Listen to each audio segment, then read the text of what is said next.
Bismillahirrahmanirrahim. Qala al-Imam al-Haddad radhiyallahu ta'ala anhu wa ardah wa nafa'ana bih bi'ulumi fid dharain amin. Wa minal muhlikat belum. Wa aidan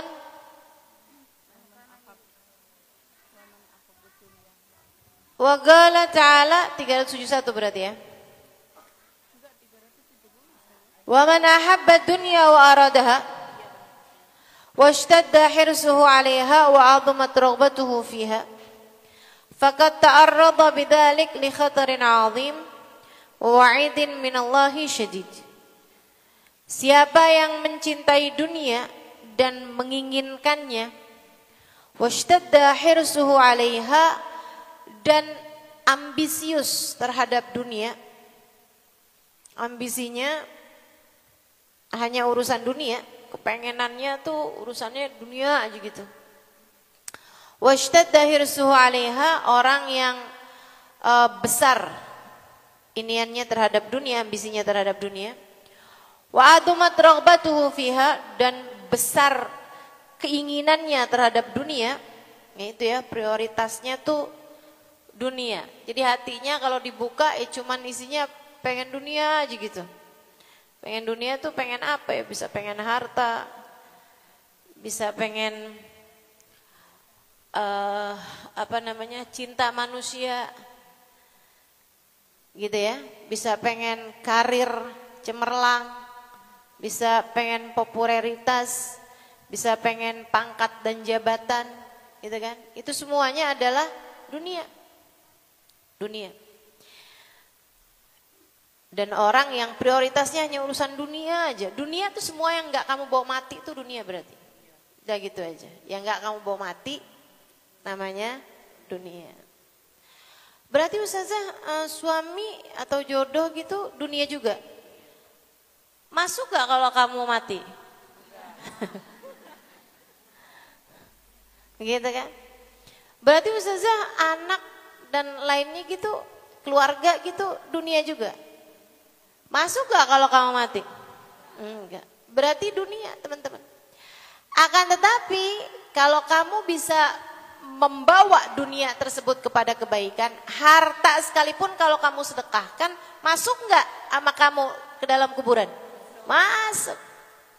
Berarti dunianya dia pakai buat akhirat. Sama keluarga juga gitu. Kalau kamu didik dengan baik anak-anakmu, sampai anak-anakmu jadi ahli sujud kepada Allah, punya rasa cinta pada Allah, punya rasa cinta kepada Nabi Muhammad, punya rasa cinta kepada orang-orang soleh, apakah hal tersebut akan masuk dalam alam kuburmu nantinya? Masuk. Berarti dia menggunakan dunianya untuk akhirat. Gitu ya. Jadi paham maksud saya, dunia itu bukan hanya urusan duit teman-teman. Bukan hanya urusan harta gitu. Akan tetapi semua yang gak kamu bawa masuk ke dalam alam kubur itu namanya dunia. Orang yang pikirannya prioritas hanya urusan kesehatan badannya atau kecantikan wajahnya, termasuk dunia apa bukan? Dunia. Sebab yang namanya cantiknya wajah gitu kan, sama bagusnya badan, nah itu nggak akan bermanfaat apa-apa ketika kita berada dalam alam kubur. Nah orang yang ambisius terhadap dunia, prioritasnya cuman dunia, pikirannya cuman dunia, di kepalanya nih urusannya cuman dunia aja gitu, angka aja gitu, saldo sisa berapa, gitu ya. Duitnya sekarang ada berapa nih buat beli ini berapa, kurang berapa duit, pokoknya ini urusnya angka mulu di kepalanya. Yang kayak begini nih teman-teman saya sekalian, faqad ta'arrada bidzalik li khatarin 'azim. Dia telah mengajukan dirinya berada dalam bahasa wa wa'idin minallahi syadid, dan berada dalam ancaman dari Allah Subhanahu wa taala. Qala Allah taala, Allah Subhanahu wa taala berfirman, a'udzu billahi minasyaitonir rajim. Man kana yuridul hayatad dunya wa zinataha nuwaffi ilaihim a'malahum fiha wa hum la yubkhasun ulaika alladhina laysa lahum fil akhirati illa an-nar wa habita ma sana'u fiha wa batilum ma kanu ya'malun. Man kana yuridul hayatad dunya, siapa yang keinginannya hanya sebatas kesenangan hidup di dunia, wa zinataha, dan segala aksesoris kehidupan dunia. Jadi prioritasnya semua aksesorisnya dunia. Apa aksesorisnya dunia? Segala macam itu ya. Prioritasnya pengen punya tas mahal, pengen punya jam mahal, rumah mahal, mobil mahal, sepatu bagus, begitu segala macam. Maksudnya otaknya tuh itu aja gitu. Ustazah, apa enggak boleh gitu Ustazah pakai tas bagus, sepatu bagus, ini bagus? Boleh. Tapi seperti yang sering saya ulang-ulang teman-teman saudara sekalian, sepatumu biarin ada di kakimu, jangan ada di hatimu. Tasmu cukup kamu jinjing di tanganmu, atau kamu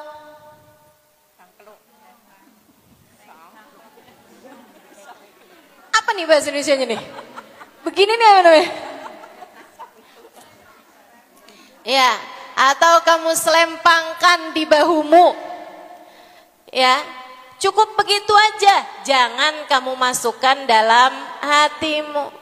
Handphonemu cukup ada di tanganmu, jangan kamu masukkan dalam hatimu. Pakaianmu cukup ada dalam tubuhmu, tidak usah sampai masuk dalam hatimu. Teman-teman sekalian, termasuk saldomu cukup ada dalam rekeningmu, nggak usah kamu masukkan dalam hatimu, nggak usah bawa masuk. Kenapa jadi masalah tuh? Karena kamu bawa masuk dalam hati, teman-teman. Maka orang hilang duit 100.000 ribut banget. Kenapa gitu? Duitnya nggak cuman di tangan, duitnya dia masukkan dalam hati. Makanya seribet itu kalau hilang. Tapi kalau dunianya cuman di tangan, kalau hilang, ya udah deh Allah gantiin dengan yang lebih baik. Begitu. Mungkin ada uang yang kurang halal nih, Allah selamatkan saya darinya, alhamdulillah, makasih ya Allah. Gitu. Duit kamu hilang berapa? 500.000, alhamdulillah. Ada nggak di sini yang gitu? Jangan mentang-mentang kamu nggak kayak begitu, kamu kira semua orang sama denganmu. Ada yang kayak begitu. Jadi teman-teman sekalian, ada banyak orang yang dunianya itu nggak ada dalam hati mereka. Jadi biasa-biasa aja gitu. Bukan karena mereka punya banyak, bukan. Akan tetapi karena memang mereka tidak berkenan dunia masuk dalam hatinya. Jangan mau moodmu dalam kehidupan, perasaanmu dalam hari-harimu dipengaruhi sama duniamu, gitu. Dipengaruhinya sama urusan akhirat aja, enak. Ya kan begitu ya? Kamu sedih, sedihmu kenapa? Ya ampun, tadi malam nggak bangun tahajud, sedih. Itu sedihnya aja berpahala tuh yang begitu nanti. Sedihnya bisa nerangin hati. Akan tetapi kalau kamu sedihnya itu urusannya karena duit hilang, kemudian ditambah dengan suuzon, jangan-jangan si ini yang ngambil, si itu yang ngambil, ya Allah. Itu kan rusak semua tuh, rusak semuanya udah. Bisa-bisa sampai segala amal perbuatan kamu juga jadi rusak. Rusak karena kamu ghibah, karena kamu namimah, karena kamu bisa jadi fitnah. Orangnya sebenarnya nggak ngambil, kamu tuduh. Nah, kan jadi rusak semua nih. Hari-hari kamu jadi rusak karena dipengaruhi sama urusan dunia. Belajar untuk tidak membuat diri kita berada dalam keadaan yang seperti itu. Mangkana yuridul hayatad dunya, siapa yang prioritasnya, keinginannya di kehidupan dunia ini adalah ingin mendapatkan dunia wazinataha dan aksesorisnya dunia, hiasannya dunia, nuwaffi ilaihim a'malahum fiha. Maka kami akan bayarkan, maka kami akan balas kepadanya a'malahum, semua perbuatan-perbuatan baiknya di dunia. Wa hum fiha la yubkhasun. Mereka di dunianya nih enggak hina, tapi ulaika alladziina laisa lahum fil akhirati illan nar. Nanti kalau masuk ke akhirat enggak ada jatah apa-apa selain api neraka. Ya Allah, kan saya dulu sholat duha. Kata Allah, emang kamu sholat duha. Tapi kenapa tuh kamu sholat duha? Dulu inget-ingetin. Biar rezekinya luas. Nah, kan udah. Kan udah saya luaskan rezekimu. Itu adalah balasan untukmu. Kamu duhanya gak nyari aku. Bagaimana aku memberikannya padamu? Di akhiratnya gak dapat jatah apa-apa. Saya ulang-ulang sering banget ucapan ini. Kalau semua yang kamu lakukan di dunia untuk mendapatkan dunia, lantas bekal apa yang akan kamu bawa di akhirat nanti? Mudah-mudahan Allah karuniakan kepada kita keikhlasan. Allah karuniakan kepada kita ma'rifat kepadanya. Teman-teman sekalian yang saya muliakan. Nih, kalau kamu hadir majelis cuman karena ngarepin dunia, kalau saya ngajar hanya karena ngarepin dunia, ini kita bisa-bisa jadi orang yang paling rugi di akhiratnya. Na'udzubillah min dzalik. Rajin tahajud. Biar kenapa? Biar anak lulus kuliah, lulus ujian. Biar bisa diterima sekolah favorit. Begitu nyampe, begitu udah diterima di sekolah favorit, dah tahajudnya juga hilang. Ntar kalau ada hajat apa lagi baru bangun tahajud lagi. Nggak malu sama Allah kalau kayak gitu keadaannya. Kalau Allah tanya, kok kamu nggak pernah tertarik pada aku ya? Nggak malu kita. Teman-teman sekalian yang saya muliakan, belajar. Mudah-mudahan kita mampu belajar untuk menghargai Allah Subhanahu wa taala. Untuk menempatkan Allah sebagai prioritas utama dalam kehidupan kita. Tahajud kepengen biar cepet dapat jodoh. Begitu udah selesai kawin dapat jodoh, tahajudnya bubar. Teman-teman sekalian, ganti baca surat Ar-Rahman tiap hari. Kenapa? Biar disayang sama suami. Itu kamu dari dunia ke dunia yang lain, teman-teman. Ibadahmu tuh dari satu dunia ke dunia yang lain. Habis itu tiap pagi sholat duha biar rezeki lancar. Mana ibadah yang kamu harapkan buat nyari ridho Allah SWT? Puasa dong ustazah. Biar kenapa? Habisnya berat badan naik mulu nih lah. Yang mana yang mau buat Allah, teman-teman? Yang mana yang mau buat Allah? Imam Ghazali dalam kitabnya bahkan bilang begini nih, coba kamu liatin dirimu itu. Hamba nggak tahu diri. Dari mulai pagi sampai malam semuanya kamu kerjakan buat diri kamu atau buat dunia kamu, yang buat Allahnya mana? Pakai baju yang kamu pikirin, saya cakep gak ya pakai ini? Bukan yang Allah ridho nggak saya pakai ini? Makan, pengenannya yang apa yang saya mau buat makan. Cara makannya pun yang saya mau. Bukan berpikir bahwa mana yang Allah inginkan untuk saya makan. Dan cara seperti apa yang Allah paling ridhoi untuk saya makannya. Apakah sudah cukup waktunya saya ini udah boleh makan apa belum nih di sisi Allah. Karena Allah kan gak suka juga orang kenyang makan. Gitu kan. Orang kenyang makan. Allah gak suka. At-ta'am ala ta'am.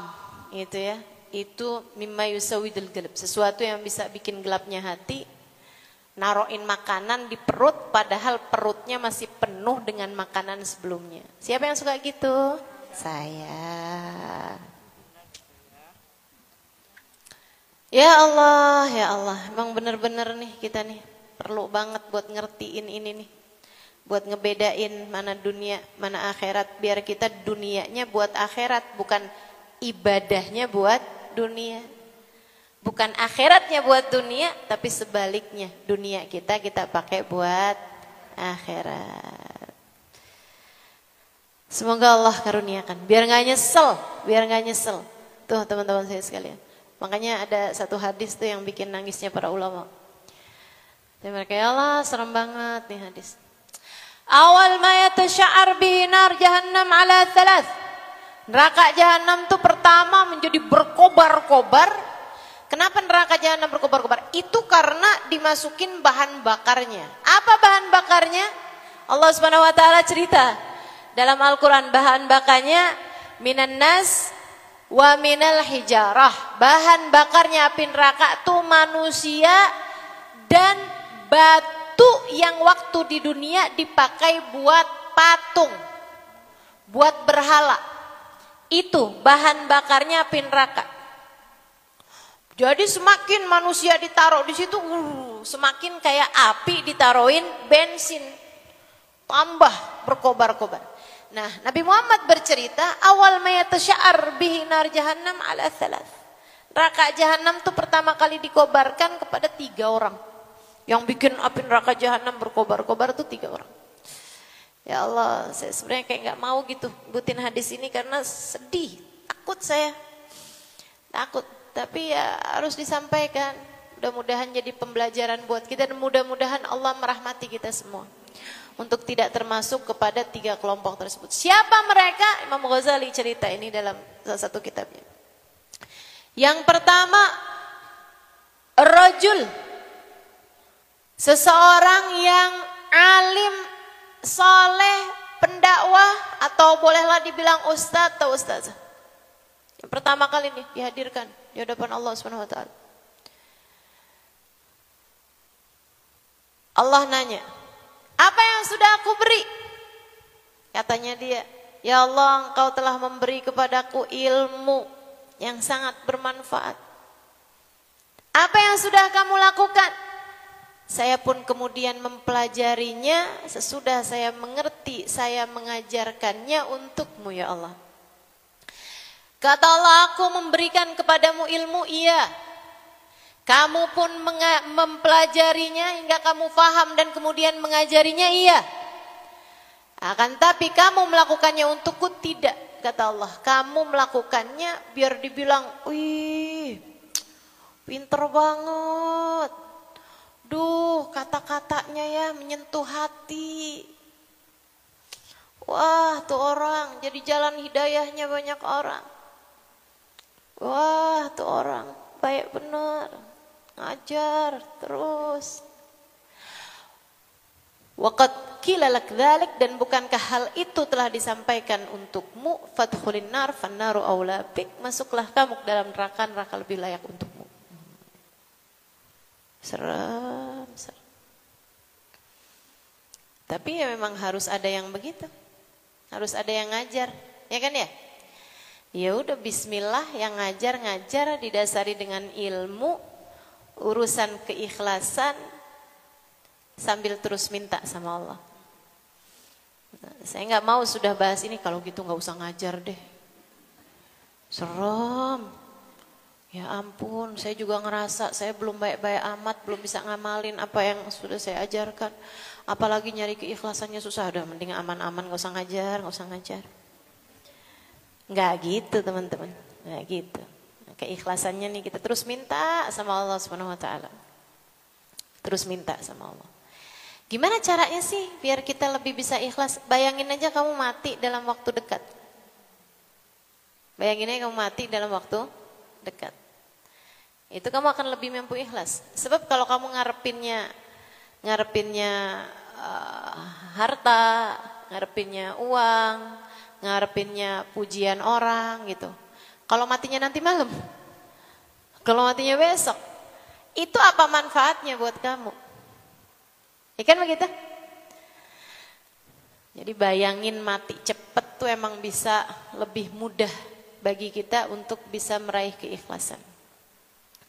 Kemudian yang kedua, rajul qari'ul Quran, orang ahli Quran, hafal Quran, bacaannya bagus, Qurannya. Dihadapkan kepada Allah, apa yang sudah aku beri? Ya Allah, engkau berikan kepada saya Al-Quran. mudah menghafalkan Al-Quran, mudah membaca Al-Quran, suara saya bagus, kau karuniakan pada saya itu ya Allah. Apa yang udah kamu lakukan? Saya pun membaca Al-Quran, saya menghafalkan Al-Quran. Dan saya pun memperdengarkan Al-Quran kepada hamba-hambamu ya Allah karenamu. Kata Allah, aku memberikan kepadamu Al-Quran, iya. Aku membimbingmu untuk mudah menghafal Al-Quran, iya. Aku memberikan kepadamu suara yang bagus, dengannya kamu membaca Al-Quran, iya. Kamu memperdengarkan suaramu tersebut kepada orang-orang lain, iya. Engkau melakukan itu semua karenaku, tidak. Sebab kamu, waktu kamu melakukannya, kamu hanya berharap-harap biar orang tahu suara kamu bagus, bacaan Al-Quranmu menyentuh hati. Kalau dengerin Quran dari dia tuh merinding ya. Waqad qila lak dzalik, dan bukankah sudah disampaikan kepadamu hal itu? Fadkhulin nar fannaru aula bik, maka masuklah ke dalam neraka lebih baik untuk. Seram. Ya Allah. Yang ketiganya, seseorang mujahid fisabilillah. Orang jihad di jalan Allah, teman-teman. Kurang apa nih? Allah tanya, apa yang sudah aku beri padamu? Ya Allah, engkau berikan padaku kekuatan badan, kesehatan. Apa yang kamu pakai? Kamu pakai buat apa? Ya Allah, aku pakai untuk membela agamamu ya Allah. Berjuang di medan peperangan ya Allah. Sampai saya tewas terbunuh ya Allah karenamu. Kata Allah, aku berikan kepadamu kesehatan badan, kekuatan badan, iya. Kamu memakainya untuk berlatih perang hingga kamu kemudian menjadi seorang yang mahir berperang. Dan kamu pun bawa kekuatan kamu tersebut di medan peperangan sampai kamu terbunuh di medan peperangan tersebut. Itu semua benar, tapi kamu melakukannya untukku? Tidak. Kamu melakukannya hanya agar disebut, wah pahlawan. Wah, negara ini punya jasa besar terhadap Fulan bin Fulan. Waqad qila lak dzalik, dan itu semuanya sudah disampaikan kepadamu, untukmu. Maka masuklah neraka, balasan dariku tidak ada untuk. Ngeri. Ini nih para ulama bilang, nih Allah nyebutin 3 amal-amal besar. Kalau ditolak sama Allah karena tidak, karena Allah, itu gak ada artinya apa-apa. 3 amalan besar teman-teman sekalian. Berdakwah, hafal Quran, jadi ahli Quran, dan jihad fisabilillah. Apalagi yang kecil-kecil yang lainnya, kalau yang gede-gede kayak begini aja, kalau nggak ikhlas nggak diterima sama Allah Subhanahu Wa Taala. Ya Allah, ya Allah. Jadi gimana nih? Ya udah, kita belajar jatuh bangun untuk memprioritaskan Allah dalam kehidupan. Kalau semakin kecil nilai dunia di hatimu, maka akan semakin besar nilai Allah dalam hatimu. Kan gitu ya? Semakin kecil nilai dunia dalam hatimu, Allahnya, porsinya akan semakin besar dalam hatimu. Sebaliknya juga teman-teman. Sebaliknya juga. Kalau gede dunia dalam hatimu, porsi Allah dalam hatimu jadi semakin kecil. Dan memang kayak begitu, urusannya gitu, antara dunia atau akhirat gitu. Kita mau milih akhirat aja deh biar nggak nyesel, Di akhirat nanti biar punya sesuatu untuk kita hadapkan kepada Allah Subhanahu Wa Taala.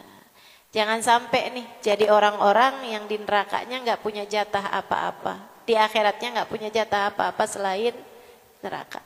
Wahabita ma sana'u fiha, maka berguguranlah pahala apa yang sudah dia perbuat di dunianya.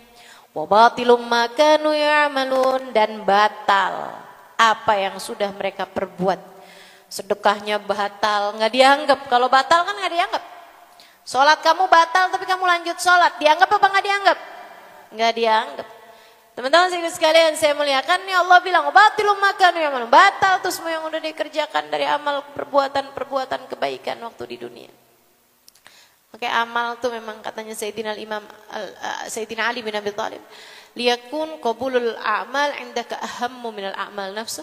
Katanya beliau, kamu prioritas kepada amal itu layak diterima di sisi Allah, itu harus lebih besar daripada kuantitasnya amal itu sendiri gitu. Maksudnya kamu kalau mau ngamal itu yang bikin yang bagus, yang biar pantas diterima sama Allah Subhanahu wa taala, terutama keikhlasannya gitu ya. Itu harus lebih kamu prioritaskan daripada jumlahnya amal itu sendiri gitu.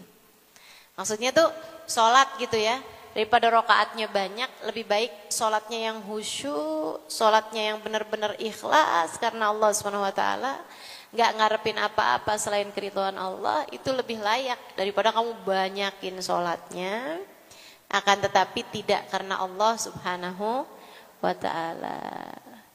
Gitu, teman-teman sekalian. Mudah-mudahan Allah karuniakan kepada kita kemampuan untuk itu insyaallah. Para ulama tuh ya, sama urusan dunia tuh kayak, dan itu saya ketemu sama orang-orang yang kayak begitu. Ketemu saya ceritakan tuh ada di buku Bidadari Bumi 1, Bidadari Bumi 2 gitu ya. Orang-orang yang sama dunia tuh bukan berarti mereka enggak mau dunia, dalam artian bukan berarti mereka kayak kalau dikasih nolak atau apa gitu, enggak selalu kayak gitu. Terima, habis itu bagiin lagi, kayak enggak ada artinya gitu. Di hadapan mereka tuh enggak yang kayak kita nih, dunia kita kekepin gitu ya. Jangan sampai nih ada yang ngutak-ngatik dunia kita nih. Duh, luar biasa benar ya Allah, ya Allah. Mudah-mudahan Allah selamatkan kita semua insyaallah. Amin ya rabbal alamin.